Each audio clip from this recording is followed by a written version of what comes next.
Hey everyone, thanks for tuning in to another episode of Saints in Society. My name is Rick, and today we have a special guest with us from Crosspoint Ministries.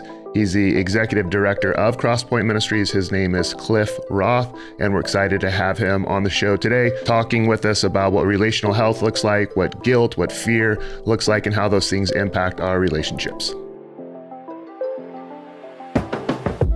You're listening to Saints in Society, where we aim to equip saints to live in and engage with their society. We pray that through discussion and reading the Word, we can engage culture in its terms, but not on them. The gospel speaks to all of life and provides all the answers we seek. So let's apply the gospel to our lives, living as saints in society. Hey everyone, today we have Cliff with us from Crosspoint Ministries, and so I won't take the time to introduce Cliff because he's going to do that himself and explain to us a little bit about Crosspoint Ministries. So Cliff, would you mind sharing a little bit about yourself and a little bit about Crosspoint Ministries and what you guys do? Yeah, absolutely. Well, I live in Louisville, Kentucky. I live here with my wife of 20 years now, Sally, and we have three daughters, ages 15, 13, and 11. And a girl dog as well. So I live with a lot of female in my life, and it's amazing. I love it, and lots of words and lots of listening and talking in our home. So that's a little bit of me personally. Crosspoint started in this area, part of the country, in southern Indiana back in 1995 by my mentor, Dr. Rich Plass. And Rich, out of many years of pastoral ministry experience in South Chicago, began to have a burden for and see a need for supporting pastors and leaders, not just simply helping them grow theologically, but helping them apply that theology to themselves, essentially to have the courage to believe their own claims and to stay resilient in their own personhood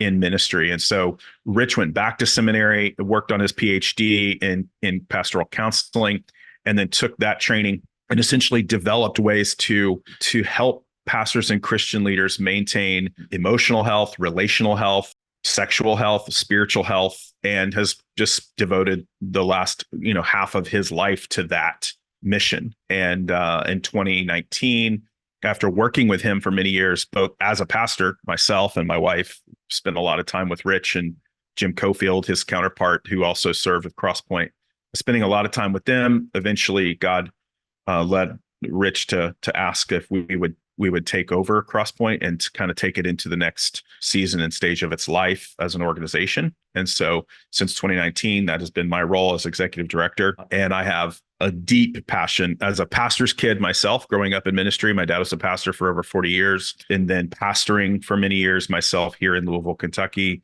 Yeah, I have a deep passion for seeing pastors, Christian leaders truly have the courage to believe their own claims of God's love for them that allows them to truly be the trustworthy leaders that they are called to be and have more trustworthy churches in and across the United States. Awesome. Can what kind of dog do you have? Random question. Golden Doodle, trendy, Okay. Super trendy, but Okay. she's better than most Golden Doodles. If you're, just if you're wondering, yeah, she's really great. Her name's Honey. Just if you're wondering, it's great. Okay, what are the different ways in which Crosspoint Ministry helps pastors and leaders and whatnot? Yeah, so we kind of have three big buckets. We'll name those: intervention, prevention, and education. So a lot of times people, Crosspoint over the last 30 years has kind of gotten a reputation across the country as an organization that comes to help people in crisis. So intervention has been kind of a primary piece for us over the years. I don't think that was Rich's initial vision, is that we're just going to help people in crisis. But many times people don't know what you need until relationships and organizations kind of break down, and then all of a sudden they wake up. And so intervention is always going to be a part of what we do at Crosspoint. And so many times, we meet people there in that space who are finally able to figure out and understand a little bit more that they need help. They can't do it alone. But my vision for the future is to really see the needle move toward prevention. The way I say it a lot is I like to see us put more fences and guardrails at the top of the cliff so that the medical emergencies and the relational emergencies and the physical pain and cost, financial cost at the bottom of the cliff isn't quite so much. Yeah. If we have something to kind of break the fall, then it really helps. People are going to fail. That's inevitable. That's part of being a human, and that's part of learning. That's how we learn. So it's not that we're ever going to do away with failure or the need for intervention. It's just that we could do some more work on the front end to help prevent there being so much collateral damage on the back end of that. So prevention is really another piece, and prevention just looks like, intervention looks like crisis management, that sort of thing, meeting people, like intensives, like, man, we're at the brink of divorce or something like that, meeting people in those sort of critical spaces of life. Whereas prevention looks more like wellness work, right? Like, hey, let's put some energy and money and financial resources and time, invest our time into getting stronger this year. And so we work with staff teams, and we focus on emotional, relational, sexual, spiritual, organizational health. And we have components to each of those that we're emphasizing and trying to teach people how to be healthier individuals. So that's the prevention piece. And then education is pretty straightforward. We have what we call Soul Care Institute, and that's really where we're training individuals to care for and to see the human soul in a relational, through a relational lens. We believe the way that God designed us to be. So we're teaching a really robust sort of Christian anthropology, Christian psychology that sort of works and is congruent with the Christian theology, Orthodox Christian theology, but basically teaching people how to see the whole person, through a biblical lens, and to treat the pain that many people are dealing with on a day in and day out basis in our churches. So we're training soul care providers to do the same kind of work that we do, essentially. Awesome.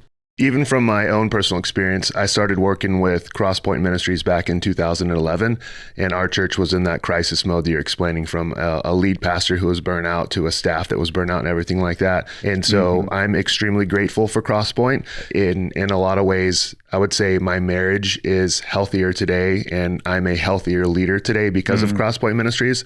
But initially, when I heard of all of this stuff and the relational connections and all of these things, I thought it was super weird. I thought it was crazy. I thought it was unbiblical.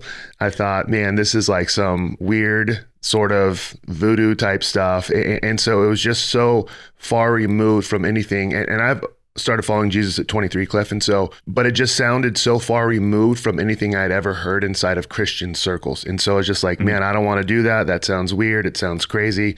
And I'm extremely grateful for Dr. Plass, for Jim. Jim was also my sabbatical coach last year, and for the work that you guys are doing at Crosspoint Ministries, like I said. So thanks for sharing that, man. It's so so good to hear. And it means a lot to hear those kinds of stories. So thankful for that. Let me dive into the topic of guilt and fear. And we can also talk through shame as well. But since a big focus is on relational health, can you speak a little bit to guilt and fear and how those specific areas impact us relationally?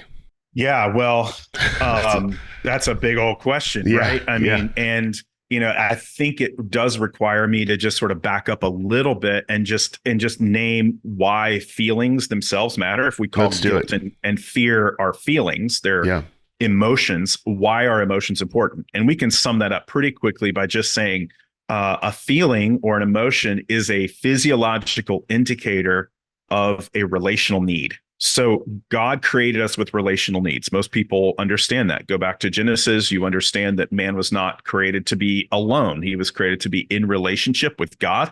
I believe in relationship with himself, because God made him as an integrated being. God didn't just make us monolithic in that we're just heads on a stick. We're heads with hearts and heads with bodies. And these bodies are these intricately designed things with neurobiological our spine and the number of nerve endings and the neurobiology of how our gut works with our head, and all of these things are just fascinating, right? And so we look at the intricate design of a human in a body, and we look at the fact that this human in a body was created in the image of God. We know that this human was created for relationship. And so we know that this human has a relational need. God sent Adam out to find a helper or a partner. and he surveyed all of the animals, and at the end of the survey said, there's not one good enough for me here. He wasn't like criticizing God. He was just saying, I still feel a relational need. I'm still noticing a relational need. I would say that was a feeling that Adam had. Adam met the zebra, and the zebra wasn't enough. He met the dog, the golden doodle, as great as it is, was not enough for him, right? As great as it is, yes.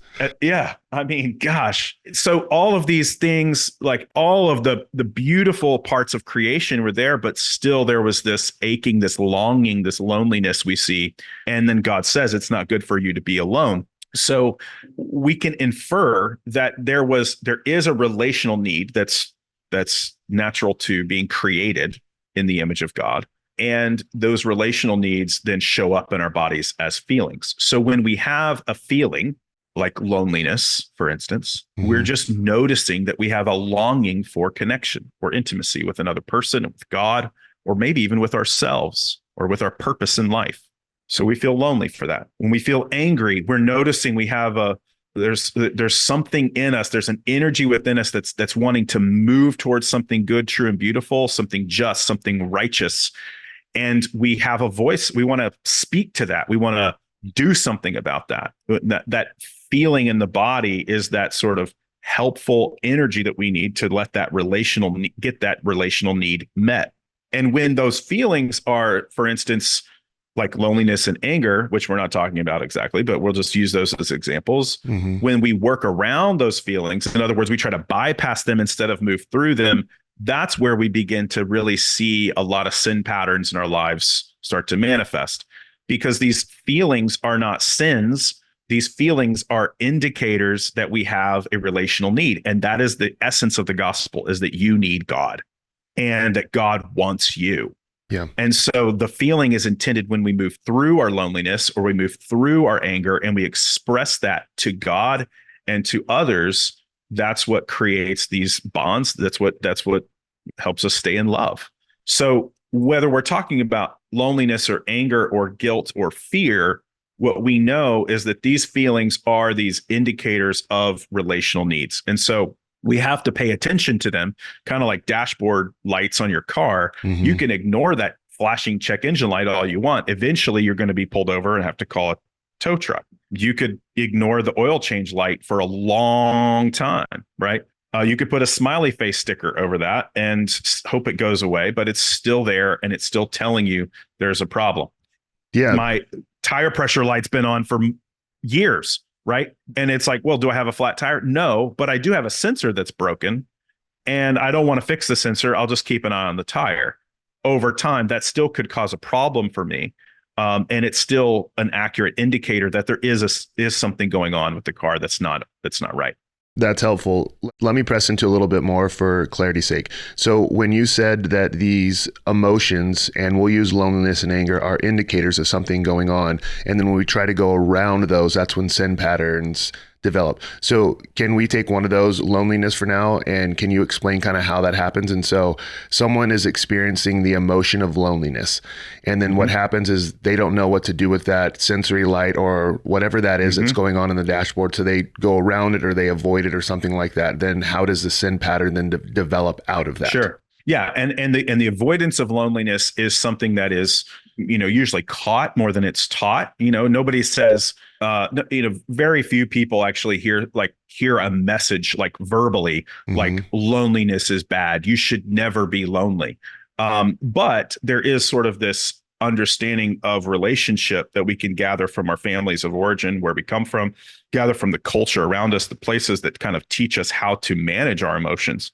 And we can sort of begin to believe that a feeling of loneliness is weakness or it is a bad thing. We begin to associate loneliness with pain, and we believe that pain is to be, avoided at all cost. Like life is meant to be painless, and that these kind of messages sort of creep in, and over time, the loneliness feeling comes, and the other thing we believe is that the feeling of loneliness is meant to be felt alone or by ourselves, that it's not meant to be expressed.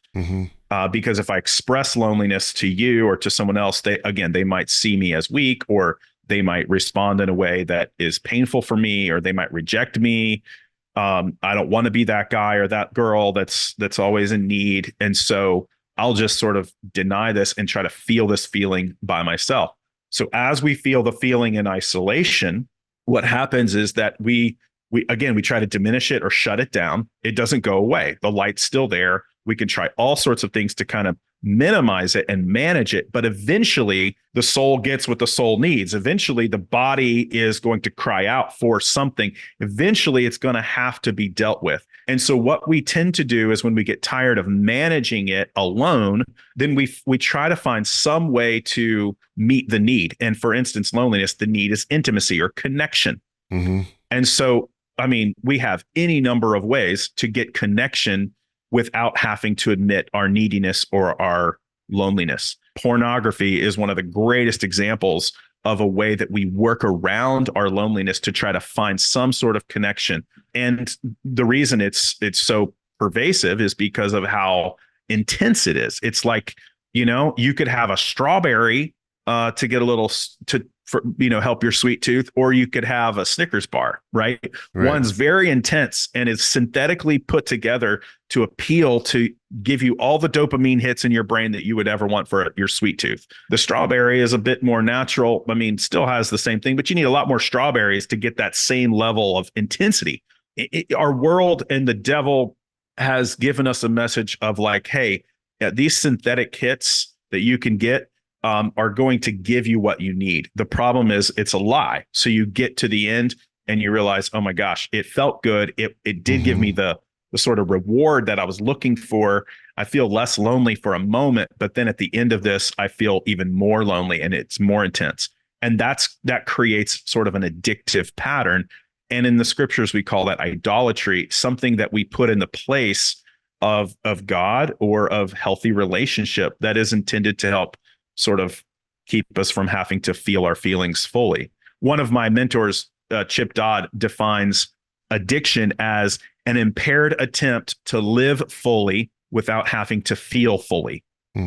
And that's what sin is. It's an impaired attempt to be fully alive, to try to reach my maximum human potential without having to surrender to love. The love of God in Christ, without having to admit my need for God or my need for others. Yeah.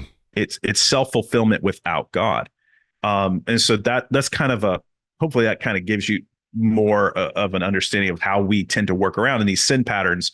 We can say most sin patterns are addictions. They're ways in which we've attempted to sort of find full life without having to feel the weight or the neediness of being human and created for relationship. They're also safer in the sense of, from what you're saying, is I can dive into some of these other patterns. And if I'm afraid to express my loneliness because my loneliness looks like a relational burden to someone else, then I can go and meet this relational need somewhere else without actually having to be rejected by someone and feel like I'm too much for someone. Yes. Yeah. So safer in the sense that it's less vulnerable, right? Yes. But vulnerability is the only way to develop trust or to be in love. So yeah, you're right. It's more familiar. And again, that's part of why we call it a sin nature, is that it's kind of this familiarness of like, of I get to do life on my own without having to trust God or trust others. Yeah. So repentance is ultimately learning to trust again. Repentance is ultimately learning to come home to vulnerability and come home to receiving love. Right. Yeah. And I should probably clarify that. So thanks for doing that. Safer in the sense of you start to believe the lie that this is safer, it's more comfortable because whoever's on the screen is ultimately not going to walk away from me or not going to reject me. If it's the bottle that I'm running to, it's not ultimately going to, slam the door in my face and walk away from me and tell me that I'm relationally too much or something like that. So the other way requires a lot of trust and a lot of vulnerability. And so, So yes. I'm going so far off script now because you just opened. That's okay. I took you there. I took you there. I own it. So specifically with loneliness and that emotion, that emotion is connected to our desire for relationship and intimacy. Is that what you said? Yeah. Okay. I think so. I mean, yeah. So what about some other emotions? What about anger? So because you also Sure. use anger. So again, the scripture says be angry, but do not sin. And so just a few minutes ago, you were talking about, anger, and that anger is typically us wanting justice or leading to something being done the right way or something like that. So what is our relational and emotional longing whenever there's anger present in our lives? And do you have a chart for all of these? Yeah, I do. And it's, it's an adapted chart from Dr. Chip Dodd, who's been a mentor for me around the emotional world. I started doing work with him, about, 4 or 5 years ago. And he has a book called Voice of the Heart. And in that book, this chart exists, but I've taken it, assimilated some other ideas and sort of adapted it a bit. And I'm happy to send something like that to you, so that you could share that with listeners. Because in his book, there's 8 primary emotions, right? Correct. And so some of these, I still hold to the 8. Yeah, for sure. Okay. Is your chart kind of including some other emotions that aren't necessarily those specific 8, or? I stick with the 8 that Chip has. Okay. The adaptations are sort of, number one, giving some scriptural backing for each of those feelings in Genesis. So I would say pre-fall, this is, I'll go out on a limb here and say, like, I don't have any backing from, any great theologian that's sort of affirming this view, but this is me. Okay. I'm a decent theologian, I would say. But what I would say is pre-fall, I see the emotional experience of loneliness, anger, and gladness. Like that was how we were created pre-fall, in the image of God. Loneliness, longing for connection. That's the gift of loneliness. You feel lonely. It's taking you to, it's transporting you into connection. Like if you're willing to feel it and express it. Anger is the gift of anger is passion. In other words, it's your willingness to sort of be in pain for something that matters more than pain. Now, before the fall, I wouldn't say that the word that it was painful, but I do think there were human limits that existed. And Adam's sort of anger around, I didn't find a helper suitable for me. Like this isn't enough. In other words, he was expressing his individual need and individual voice, and God made space for it. God didn't shut him up or say, be quiet, or push him away or say, go try again. Yeah. God listened to him and made space for him in the conversation. So there was this, but the loneliness itself was the sensation that Adam had in his body that he wanted to connect with someone else. The anger was his willingness to say so and to sort of express it. Like, I want something good, true, and beautiful that doesn't seem to be here right now.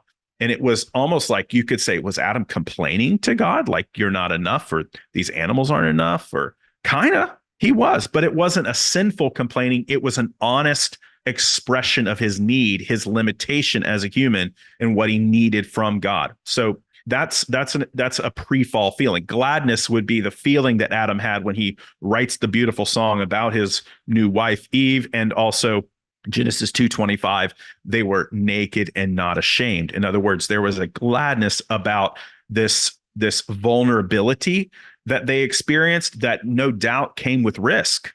We see that in Genesis 3, right? There was some risk here. There was some boundaries here. God said, don't eat of this fruit, this tree.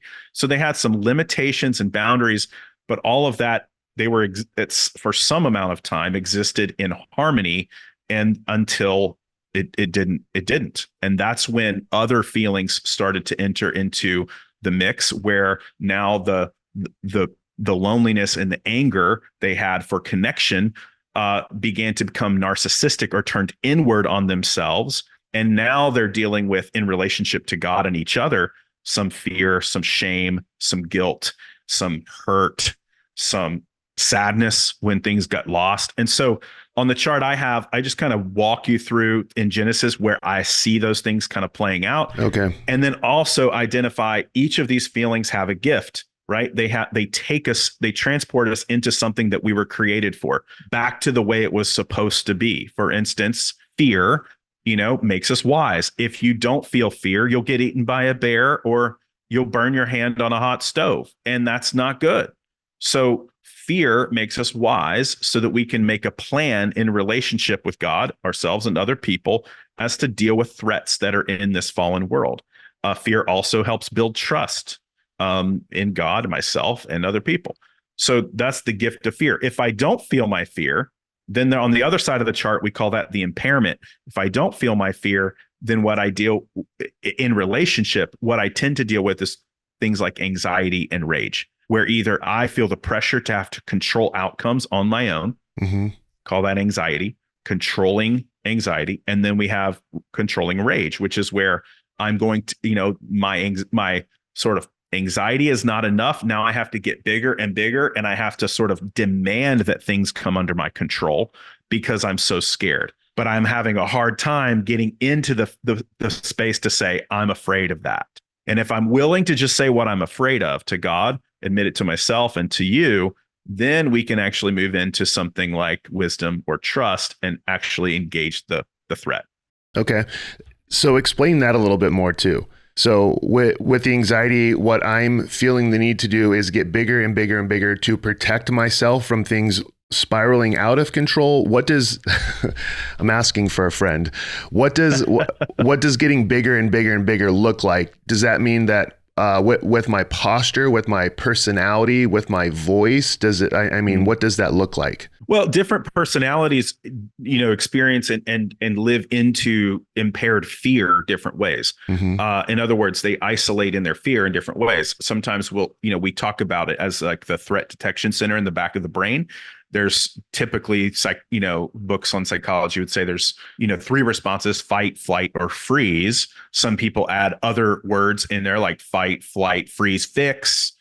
There's different responses we can have when we feel afraid. The point is not how you go about it, which is really based on your personality and sort of the way you learned it's nature and nurture, how you were taught to deal with fear. But it's really whether or not you're willing to do it in a relationship. So the biggest issue is not that you feel afraid, it's that you're feeling afraid alone. And when you feel afraid alone, there's any number of things you could do. I mean, we could go down the list of lots of different anxious responses that people have. Some of them are, but over time, they tend to sort of build, and based on personality, sometimes they can sort of blow up, right? And it's more of a fight response than it is kind of this freeze or appease or, do whatever I have to do to survive kind of, approach. Gotcha. So personality certainly plays in here when it comes to the anxiety side of things. But, the 2 words we often use are anxiety and rage. In other words, anxiety is kind of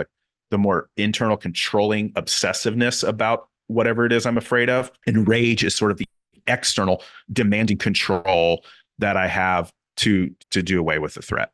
Okay. That's helpful. All right. So pulling the puck back into play, which I've done a great job of pulling it out. I want us to jump back in and talk about guilt. And so you've proven the case that we are relational beings who have emotions, and that emotions aren't necessarily a bad thing, but they're indicators.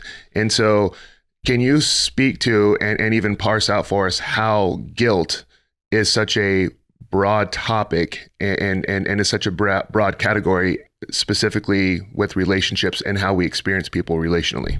Yeah, I mean, so guilt is often experienced by different people, especially in personality theory, as sort of like, I'm not doing enough. If we used Enneagram language, there's like the style 8-9-1 that is in the gut triad, and often over the years, some have taught that guilt is sort of the core emotion for the 8-9 and the 1, that they have this sort of deep sense that they've got to do more, and that doing more is going to ultimately persuade somebody that they're not guilty, that they're good enough, if you will. We obviously have the gospel message, which we often talk about the gospel in terms of guilt. Like, I've sinned against God, I'm guilty, and now I need forgiveness, or I need atonement for my guilt. So then you have just like common everyday guilt. Like, I feel guilty for drinking the office downstairs. I drank some of their coffee, and I didn't tell them. I just took it, they probably don't care, but maybe I have this tinge of guilt, about probably should have asked. That didn't happen, by the way. I just made that up. Yeah. Okay. I'm not guilty, I promise. Okay. And I'm not a priest, so you're good. Yeah.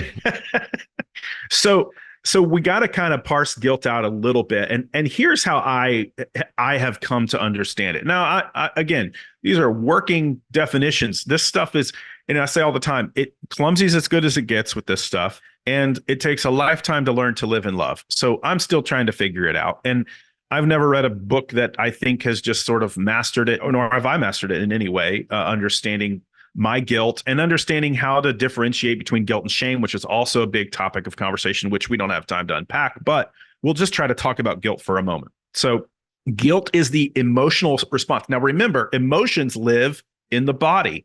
So guilt is a feeling in the body, a physiological indicator of a relational need. So guilt is the indicator that I believe I've done something wrong or harmful, or I've broken a moral code, I've broken a law, I've broken some sort of social norm, I've done something that needs to be forgiven, or I need to be freed from. It's like I'm bearing a burden of something and I need to be set free from that burden. So it's the feeling that says I need freedom or I need forgiveness. Maybe we feel guilty again for our family. Maybe it's not even something we did. It's like a legacy burden from something that our family did, or something that happened in society where we feel guilty. This is often part of the conversations around race, that there's this sort of societal guilt that we carry that we need to be freed from, that we need to be unburdened from. So guilt as an emotion is just simply the feeling that I've broken the law, or a law, or I've done something wrong that needs to be forgiven, or I need to be freed from. And that's just, I mean, again, there's common everyday guilt. There's sort of like, a sense of spiritual guilt. Like when we talk about God, like God, I've hurt God's heart. So there's this sort of relational reality to it that goes, with God, it's between me and you. And sometimes even in my own self, like I can feel guilty for not working out today. I didn't hurt anybody else's feelings, but I just kind of offended myself because I committed to that. And I feel guilty for that. I didn't keep my own rules. There's family guilt. I already mentioned that, kind of legacy guilt. And then there's kind of like guilt where, man, you feel like I look back on life and you like think about choices you made. You just mentioned your choices to spend 10 years in mixed martial arts, right? And maybe you look back on life and sort of like there's this sort of professional guilt. Like maybe I shouldn't have chosen that as a vocation for 10 years. Maybe I should have chosen to work at, the grocery store and I would feel a little better in my body or something. Maybe I should have chosen a different path. So we can feel guilty as we look back on life. And so, and I already mentioned sort of a societal guilt as well. But all of this is just simply saying there's something wrong. I've done something wrong. Someone has done something wrong and I feel the burden for it. The one tricky challenge with guilt is that there's true guilt and there's false guilt. And that gets really tricky. And that's why I think the topic of guilt is sometimes really hard to understand for people. And it gets wrapped up into shame and other things. So for true guilt and false guilt, just using the example they use. So you could feel guilty for not working out. Yeah. And so would you say that would be false guilt versus maybe what true guilt could turn into a conviction is if you make a habit out of not working out, not taking care of yourself and eating McDonald's every day? Would you say that would be the difference between a false guilt and a true guilt? One is I didn't work out for a day, or a false guilt is I went through and I got a Big Mac.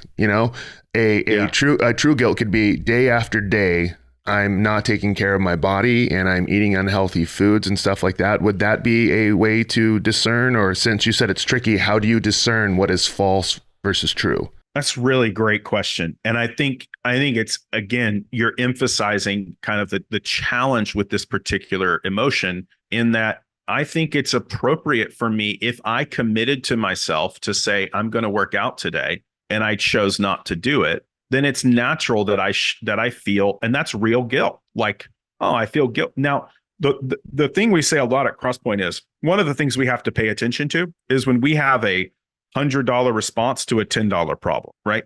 Now, if I came to work and I'm just so sad and I've got to cancel recording the podcast because I feel so laden with guilt because I didn't get up and work out this morning, we might say that's a $100 response to a $10 problem. It's not I can work out later this afternoon. I could go work, I could make it up. I could figure it out. But if I feel such a heavy burden about that, then that's telling me there is an exaggeration. And that would be more, so exaggerated guilt would be kind of more what I would talk about with false guilt. Okay. The other kind of false, so that's one way of false guilt. It's kind of an internal exaggerated response to something that maybe was a broken rule or a broken commitment or something of that nature. The other kind of false guilt is a societal thing or even a cultural thing. For instance, there could be in many legalistic religious situations or organizations, there's this sense of like, you have to keep these particular rules in order to be welcomed or to belong and to matter to this community. You have to keep these rules. And over time, that can create a sense of false guilt where people don't just think their responsibility is to keep the rules, but their responsibility is to keep everyone else happy. So when I feel responsible to keep you happy and to maintain your sanity by doing things your way, that is a false understanding of guilt. You've used now guilt essentially to control me and to keep me sort of in your cult, if you will. Yeah. So that's another sense of false guilt where it feels the same in the body, though. That's the challenge with guilt. It feels the same. I still feel guilty. And this is how people get trapped in relationships that are abusive, is they have a false sense of guilt that's been taught to them, that they've absorbed through a sort of cultish relationship of codependency. And now they have this sort of sense that they are trapped. They can't get out, and they feel guilty if they try to do something other than what the law has told them to do. Okay, dang, that's really helpful. Let me ask this to even narrow it into more specific people, and I'll look at our audience for this. Is one of the common things that I've heard from my wife and from so I pastor a church as well, and that church is a lot of young families with a lot of young moms with a lot of young children. Is they say mom guilt, and mom guilt is a very real thing. And so you have 3 kids, and I'm sure that's probably something maybe your wife has experienced. So can you speak to the impairment maybe of something like that type of guilt or mom guilt, maybe the true versus false guilt there? And then also, what is the gift for something like that? So I'm being very narrow and very specific for moms right now, but can you speak to that? I will expand it out just a little bit to say whether we're talking about mom guilt or white guilt or any kind of guilt, right? That's sort of created from either a societal reality or a relational system reality, or even, church guilt, or that you could take that. The impairment and the gift are still going to be kind of the same. Okay. So whenever I feel guilt, the right response is to recognize that feeling, understand the story that's connected to that feeling, take the time to label it, and then express it to God and to another person. That's the appropriate response to guilt, no matter where you feel it, when you feel it, whether it's about being a mom or being a Christian or being a man, whatever it is. Yeah. Whatever you're feeling guilty for, it's important that when you feel it, you recognize it, understand it, label it, express it, because that's the only way to regulate it.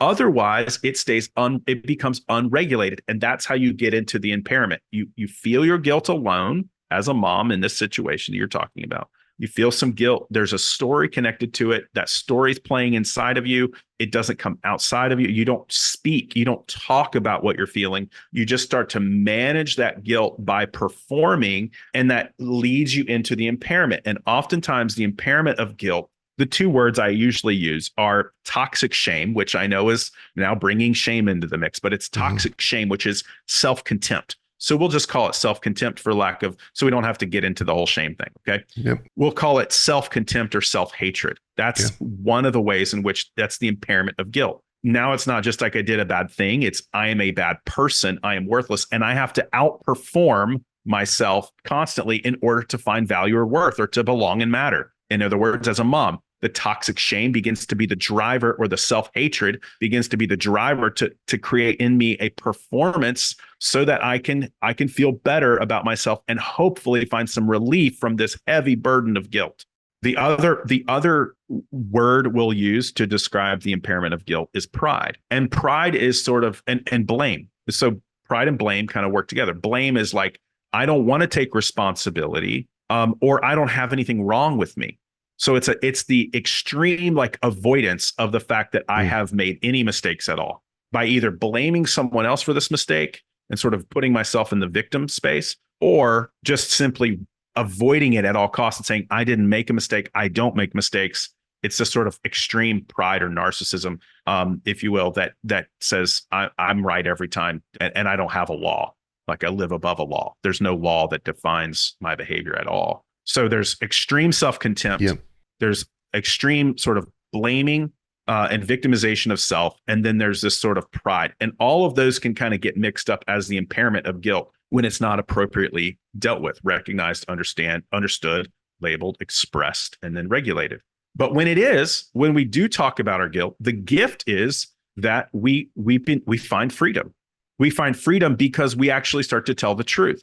In other words, if I started to talk to you about my particular burden of mom guilt, I might find all of a sudden you might help me understand what's real and true. Yeah. And now we'd have a whole lot to talk about if we were talking about your specific mom guilt. Yeah, we'll leave that alone too, I guess. But I was trying to use your specific example to say like, if I were to express that, if a mom were to bring that to a relationship, and to talk openly about it, the truth then would help her be set free. So then now the guilt is taking her to freedom, or perhaps the truth is that she does bear some responsibility in that she has neglected her duties in some sense as a mom, or perhaps there's some things that she needs to change or correct in the way she manages time or social media or whatever it is that's going on in her life that might be taking away from her true values. Yep. And she needs to go say, I'm sorry. And she needs to repent of that. I got a text this morning, speaking of this, a real live example, a text this morning from an individual who said, my wife and I have really been struggling with guilt and shame surrounding our parenting of our daughter because my wife struggled with depression and me because of the way I disciplined our daughter until she was the age of 4. I was awful. I believe abusive towards her. Oh, man. How I disciplined her is one of those secrets I've carried and I need to share. She's been really struggling with guilt and shame from our parenting journey, and it's leaving us stuck with our daughter. We don't know what to do. That's a great example of someone carrying some guilt for a long time that's leaving them sort of not free in their parenting relationship, not forgiven in their parenting relationship, and they need to find that freedom and forgiveness. And guilt is serving them well. Mm-hmm. Yeah. Dang. My heart was just heavy for whoever sent that text. So, dang. Yeah. God bless them. Yes. Yeah. That's just a super helpful example. Let me ask this. For someone who's struggling with guilt, if those are kind of the relational steps for the gift, is you mentioned 4 or 5 things, but to recognize, to express, understand, label, and express. Okay. Could that turn into something that you then feel guilty about doing or not doing the right way? Does that make sense? Okay. Yeah, totally. Yeah. Sure. So dang it, I just messed up the gift and the way that I'm supposed to do it. Like I didn't quite do that right. And so I'm trying to understand, how does that also not turn into something that becomes more performance driven or something like that? Yeah, well, it can. And that's where we need others to remind us of the truth. And the truth is that I don't have a Bible verse for this one. It's just clumsy's as good as it gets. Okay. Yeah. So the truth is you're a human. Yeah. The truth is you're created with limits. The truth is that sometimes you exaggerate your guilt. Your guilt gets exaggerated because somewhere somebody told you that you were only as valuable as your last perfect performance. And you need the truth to set you free. Yeah. So yeah, that cycle can get going, and the evil one loves to just get it going around anything. I mean, it's like, well, I'm trying to feel my feelings perfectly, and I feel guilty for not feeling my guilt perfectly. There you go. You said it well there. Yeah. That's a terrible cycle to get stuck in. Yeah. When in reality, the whole point of feeling the guilt, right, is to find regulation, or in other words, feel it in relationship. And God is the first person that needs to know about your guilt. Yeah. Yeah. Tell him what you're feeling. Yeah. He cares. He wants to know.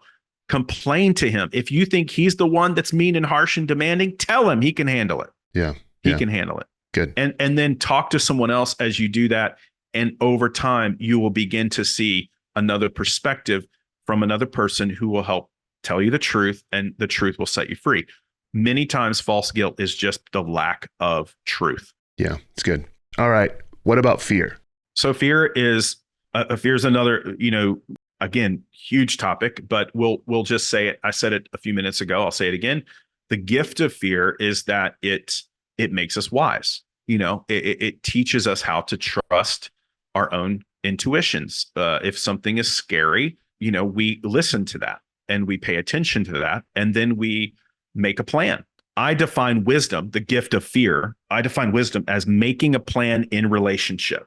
In other words, it's not me dealing with my feelings of fear or the threats in my life in isolation. It's talking about those threats in relationship with someone else and forming a plan so that I can live wisely in a fallen, broken world that's very scary. So whether that's taking bear spray with you on a hike because you're scared of a bear and you want to be wise and have some sort of something you can do right in response to the threat, or it's deciding to how to save for the future in your retirement. These are scary prospects. Like I might get turned 65 and have no money, and so what am I going to do about that? That's scary. So fear is, now I could take an approach to the fear of a bear and to anxiety and say, what I'll do? I'll just stay home. I won't go hiking. I will never go. I will never set foot anywhere. In fact, I'm going to move to, Kansas City. They have very few bears there. It's like, I'm not going to live in Oregon anymore. I'm not going to live in the mountains anymore. I'm moving to a big city because I'm afraid of bears. That would be kind of an anxious response, probably not a wise response to deal with your fear of bears, your fear of retirement. You could get anxious and say, what we're going to do? We're going to eat rice and beans for the next 20 years until we're 65. And every dollar we would have spent on a bottle of wine or a stick of butter, we are going to put in the bank. And this is how we're going to deal with this fear of not having enough. We take this sort of scarcity approach where we have to preserve because it's on us. I mean, I wouldn't say that's a sin if you want to eat rice and beans for 20 years, but it could be if in the process you are isolating yourself in your fear and not making a plan that enhances relationships, but actually starts to burn relational bridges, and you never hang out with anybody else who eats butter or drinks wine because they're just pilfering away all of their money, and you could never associate with people like that. That is an extreme response, but it's an anxious response, and we could see those types of behaviors in people who are starting to take things under control and not build a plan in relationship. So that's the impairment. That's one of the impairments of fear. Another impairment of fear, is rage, where, and especially in relationships, when I'm afraid of you, like if I feel threatened by you, for instance, in an organization, right, where I'm a leader and there's another leader that's maybe equal to me or below me that seems to be wiser than me, smarter than me, more charismatic than me, and I feel threatened by them, thinking that they're gunning for my job.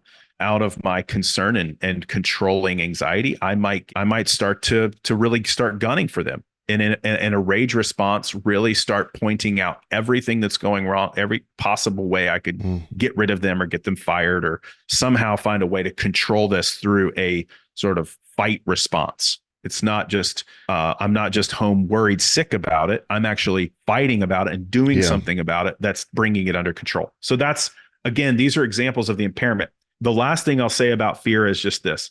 Many times people talk about fear in terms of the fear of the unknown. And I use this metaphor a lot when I talk about fear and anxiety, is that most of the time our anxiety and our rage is like driving a car when your rear view mirror is the same size as your windshield. In other words, you can't see actually what's in front of you. What you're doing is you're driving in an anxious way where you're trying to dodge potholes that don't exist because of what you've experienced back there. And all you can see is what's back there. Yeah. And so you're actually afraid of the past repeating itself, and you're living your life in that way, and you don't have the help that you need or the relationship that you need to talk about what happened back there. These are all the painful experiences I have, and I'm afraid of those things repeating themselves. And so if I talk about those things, express those things, recognize, understand, label, express, then I can regulate. And as I regulate, now my rear view mirror starts to come back into perspective. I can see clearly out my windshield, yet the past does influence how I make decisions in the future because I learned from those things. Yeah. So now I'm able to sort of live in the appropriate tension of the known and the unknown. Yeah. And I'm able to celebrate what could be without this sort of like constant controlling fear or anxiety of the past experiences. Man, that's all super good, super helpful. One of the things we've talked about on this podcast in the past, Cliff, is attachments and attachment patterns. And it's something that I've worked through a little bit with Dr. Plass and with Jim. So can you help us understand the importance of attachments and even what attachment patterns are and maybe how all of this works together? And so since we have emotions and since we have impairments and gifts with them and we're prone to go one way or the other, and that we are longing for relational connection and attachments, can you just kind of unpack? And I know that's a ton. Well, I think we can narrow it down pretty quick. I mean, bottom line is when we're talking about attachments, we're talking about trust. And trust is the currency of all relationships. That's good. And so, what we're doing when we come out of the womb is we're looking for someone that we can trust to belong to and to matter to. I want to belong and matter. I want to trust you for that.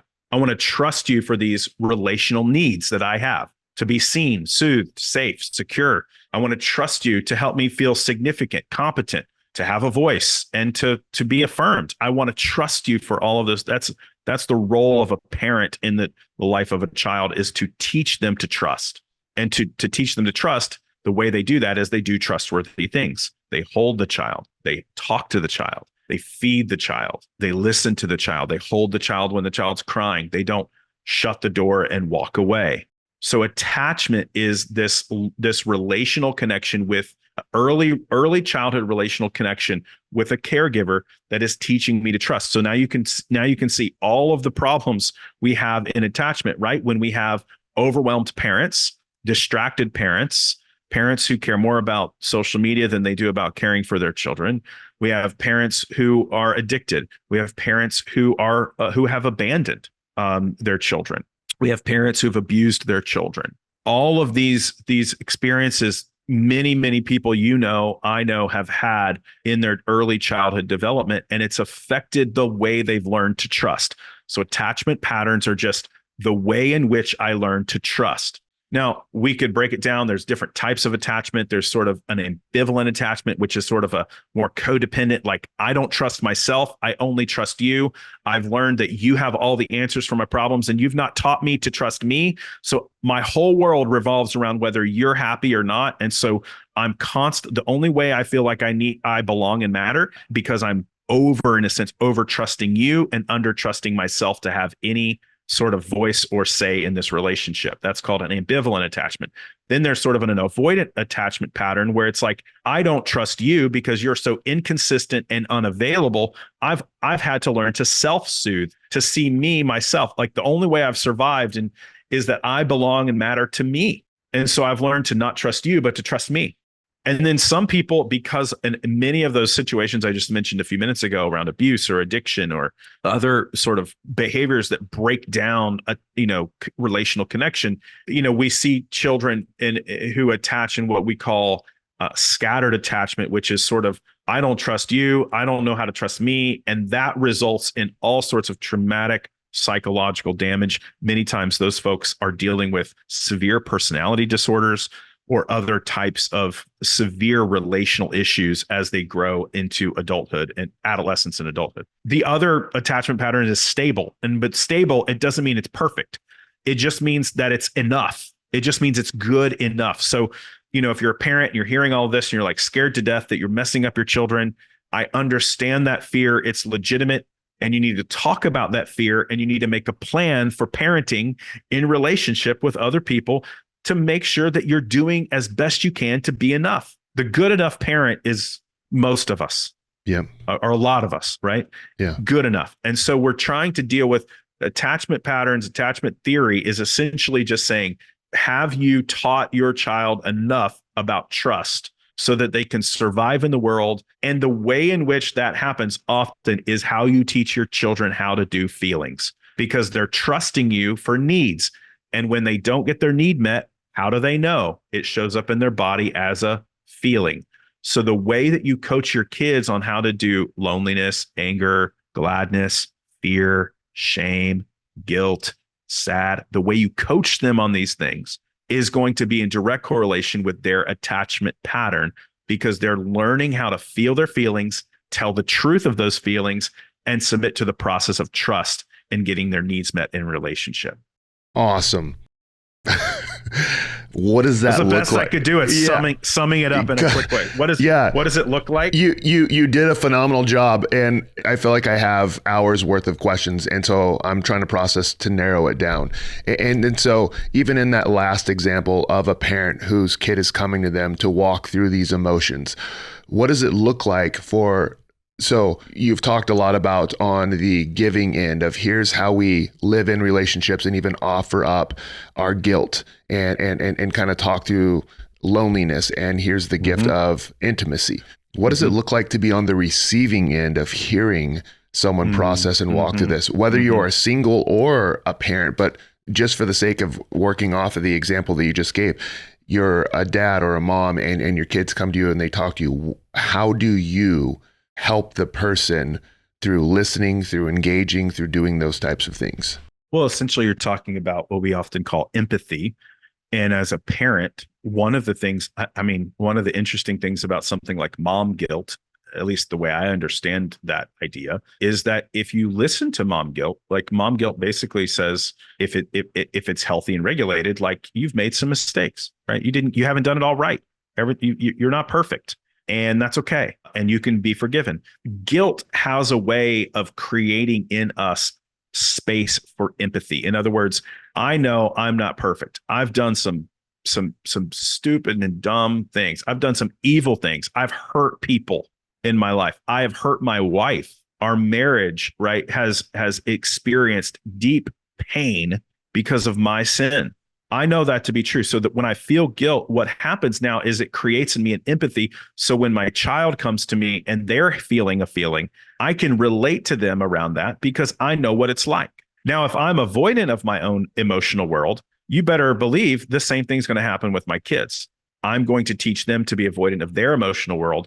Like I don't want to feel my feelings. So like, let me teach you how to avoid yours too, because that's the way we get things done in life. Is if we feel the feelings, it slows us down, and we don't want to be slowed down. We want to continue to be able to perform and to create or do whatever we do that makes us feel successful. So most of the empathy that we need for our children and creating space for them to feel the feelings has to do with us as parents practicing that ourselves. And if you're not practicing it, you better believe it, you're teaching your children to do the same. That's good. So even in that, would you say that when your kids come to you or someone comes to you as well, then our first response isn't a fix response? It is a feel with them response. And so if kids come to you and say, hey, it really upset me that you said this or did this or made me feel like that, the response isn't, well, the reason that you feel like that is because of this, or that wasn't my intent by this, and then anything like that. So it's to sit with them in that, to recognize their emotions, to feel with them. Is that what you're saying, essentially? Yeah. And really, Rick, this is why I like the 8 feelings, is because we can memorize those. And so whenever one of our daughters comes to us with an emotional response, we're asking her, as annoying as it is to them, as a 15-year-old, annoyed by my feelings list, right? And she's probably an Enneagram 4. So of course, 8 feelings seems like a big box, like a little tiny box that she has to get in. But we have found it tremendously helpful to have the same language, to have a common language. You have to have a common language or nomenclature around the feelings. So when your kid says sadness, you know what they mean, and they know what you mean when you say, I know what it's like to be sad. Good. Common language is really important in this sense. So I found the 8 feelings has been a key to that process. And it also is what creates empathy in 2 people who are very different than one another, age-wise, right? And so it's true whether, any amount of diversity between 2 humans the best bridge for them to see one another and empathize with each other are feelings, emotions. It's not, let me tell you everything I've lived so you can feel all of my pain. It's, I've felt lonely. Let me tell you a story about that. Oh, I know what that's like. I've felt sad. Let me tell you a story about that. Oh, I know what that's like. I felt sad too. I felt shame when this happened. Oh, I know what that's like. I felt shame too. That's the greatest way to build a bridge between a parent and a child, between a black man and a white man, between a man and a woman. Doesn't matter who, the difference in the humanity. What builds the bridge of empathy is understanding we all have feelings, and those feelings tell us that we have relational needs, and the needs are common to man because they're how we were created from the beginning. Good. Okay. Let me kind of bring it to a head here and start to wrap things up. How does the gospel speak to all of this? And a follow-up question with that is, how do we become relationally healthier? So first, how does the gospel speak to all of this? How does the gospel speak to our emotional state, and how does it free us to even engage relationally with people? But yeah, how do we grow into healthier relational humans? Mm-hmm. Well, I think, number one, from the beginning, the question God has been asking humankind is, where are you? Mm-hmm. He wants to know where we are. He wants us to respond, to tell him the truth.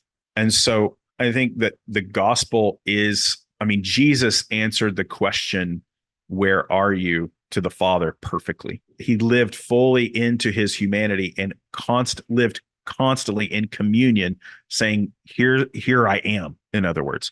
Mm-hmm. Even in the Garden of Gethsemane, right? He prayed the prayer, if there's another way, nevertheless, not my will, but yours be done. He was telling the Father exactly where he was. So the invitation of the gospel is to be honest with God about who you are. And you can do so because Jesus, as the perfect mediator, did it and is now giving all of that righteousness to you. And that courage, the courage he had in the garden, you have access to that courage. The connection he had with the Father when he was tempted in the wilderness, when he said, I don't live by bread alone, but by every word that comes from the mouth of God. And the last words that God had spoken to him was, you're my son, I love you, I'm proud of you, his baptism. He held on to those words. Memorizing the scriptures was not a cognitive exercise for Jesus. It was a relational reality for him. And so you have that same, if you are in Christ and you are one with Christ in the gospel of Christ, union with Christ is that you have now the same spirit that was in him in you, and you can live and walk by that spirit and with that courage. That's the invitation of the gospel. And that's what it means in all of this, is that he's made a way for us to be honest about who we are. And when we do that, we experience the love of God in profound ways that changes us and helps us to live fully into who we were made to be, so we can truly do what we were made to do, which is to love. Yeah. So that's gospel, I think. That's how I would say it. I'm sure there's lots of other ways people can say that. That's how I say it. I'm glad you said that Jesus lived the perfect reality of where are you in answering God's question, because as I was processing with you about someone who's experiencing guilt and then walking out of that with expression, with recognizing and all of that, is I said, man, it seems like I could enter into, and I'm a performance driven guy, so I could enter into guilt with that, or I'm not doing my emotions right, or I'm not processing the emotional chart right, or I'm leaning more into my impairments instead of the giftedness. Is that Christ did emotions perfectly in all of his life, and then gave us his life of perfect emotional response in every situation that now belongs to us. Right. And so, as you said, looking in the rearview mirror, we also get to look in the rearview mirror of 2,000 years ago that he lived the perfect emotional life, emotionally responding to everything perfectly, and that now belongs to us, is like very freeing. Beautifully said. Yes. Beautifully said. And so now, which I think is where you're going, very pragmatically, how do we move forward to be healthier relational humans? Well, it's interesting. Like I get this question a lot from folks that I work with. It's like, hey, Cliff, do you think I'm healthy? Like, am I healthy? In other words, am I doing enough? Like, you think I'm good? Like, make a judgment call. You see a lot of pastors, you see a lot of people. Am I healthy?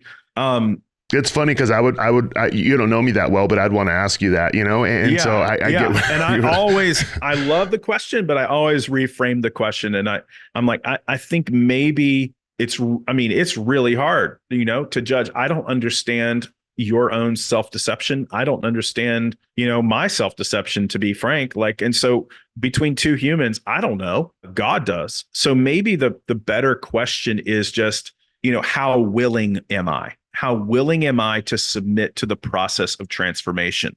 How willing am I to stay with the work of answering the question of where are you, and saying, God, here I am, and saying to other humans, here I am, telling the truth. So, how do we kind of cultivate that in our lives, that willingness?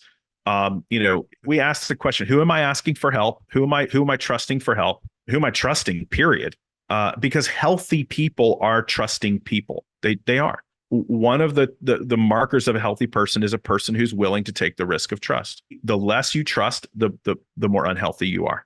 And so healthy people are trusting people. And then I often use these words as well. Often they're 8 C words. And I've adapted them a little bit, but they come from a therapist named Dr. Richard Schwartz, who developed a theory called internal family systems, which is really a helpful framework that we tend to use at Crosspoint quite a bit. But evaluating yourself and asking someone else to evaluate you. Ask someone else, how do you experience me as a compassionate person? I'm not avoidant. I'm not escapist. I'm compassionate toward myself and other people. How do you experience me as a curious person? Am I willing to hold and suspend judgment long enough to learn something new about somebody? What about, how do you experience me as a calm person versus maybe a chaotic person? How would you experience my courage? Do you see me as a clear-minded person? Do I offer clarity, or do I tend to be kind of convoluted in my thoughts and expressions? Do you experiencing me as creative, not sort of stuck or fixed, but I have sort of a growth mindset, a creative mindset that's looking for solutions that are sort of outside the box? Do you experience me as confident versus, say, conceited, like arrogant, prideful? Or do you experiencing me as a person who's confident, which means I'm trustworthy in relationships, and I trust myself in relationships? Do you experience me as connected versus sort of isolated? That could be sort of an assessment tool. You could use those words and just sort of assess yourself, ask God for wisdom in that, and then ask a friend, how are you experiencing me? And use those words. Maybe not all 8 at one time. Maybe you just pick one every month and you ask one friend, that'd be a huge win, and probably go a long way toward you living into health. Dang, that's really good. Do you have a copy of that list somewhere? Yeah, I can, I'll send it over. Yeah, if you can send it, we'll post it in the resource section of this. So, Cliff, this has been super helpful. I'll say this, I hope it's been helpful to you guys as listeners, but it's been really helpful for me. And I'm stirred up with lots of thoughts and lots of questions and lots of feelings right now. And so I'm super grateful for you. This has been super good. I appreciate your clarity on all of this. Man. And it's been great. So thank you. You bet. Man, a gift to join you guys. Thanks so much for having me. Appreciate it. And thanks for joining us today on Saints in Society. We hope that the conversation with Cliff Roth from Crosspoint Ministries has been beneficial and helpful, and is a tool to help you engage relationally. If you do have any questions, or if you would like to seek out Crosspoint Ministries, we will have that information in our resource section connected to this podcast. And so they would love to meet with you, talk with you, and dive into your story with you.